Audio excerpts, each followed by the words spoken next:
نبی کریم صلی اللہ علیہ وآلہ وسلم نے فرمایا، مومن قیامت کے دن پریشان ہو کر جمع ہوں گے اور آپس میں کہیں گے بہتر یہ تھا کہ اپنے رب کے حضور میں آج کسی کو اپنا سفارش بنا لیتے۔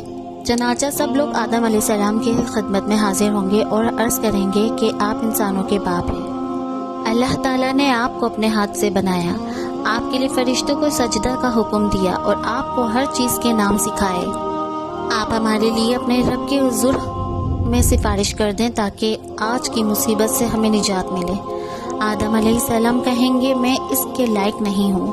وہ اپنی لغزش کو یاد کریں گے اور ان کو پروردگار کے حضور میں جانے سے شرم آئے گی۔ کہیں گے کہ تم لوگ نوح علیہ السلام کے پاس جاؤ، وہ سب سے پہلے نبی ہیں جنہیں اللہ تعالیٰ نے میرے بعد زمین والوں کی طرف مبعوث کیا تھا۔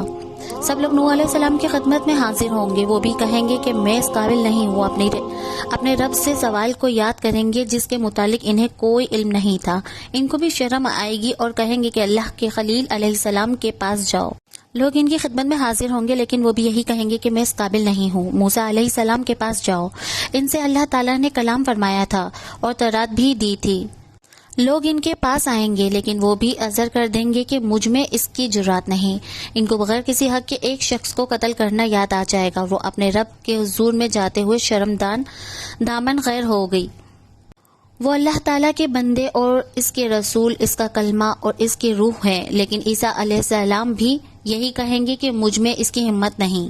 تو محمد مصطفیٰ صلی اللہ علیہ وآلہ وسلم کے پاس جاؤ، وہ اللہ کے مقبول بندے ہیں اور اللہ نے ان کے تمام اگلے پیچھے گناہ معاف کر دیے ہیں۔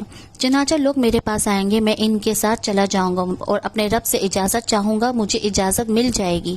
پھر میں اپنے رب کو دیکھتے ہی سجدے میں گر پڑوں گا اور جب تک اللہ تعالیٰ چاہے گا میں سجدے میں رہوں گا۔ پھر مجھ سے کہا جائے گا کہ اپنا سر اٹھاؤ اور جو چاہو مانگو، تمہیں دیا جائے گا، جو چاہو کہو، تمہاری بات سنی جائے گی، شفاعت کرو، تمہاری شفاعت قبول کی جائے گی۔ میں اپنا سر اٹھاؤں گا اور اللہ تعالیٰ کی وہ حمد بیان کروں گا جو مجھے اس کی طرف سے سکھائی گئی ہو، اور اس کے بعد میں شفاعت کروں گا اور میرے لیے ایک حد مقرر کر دی جائے گی۔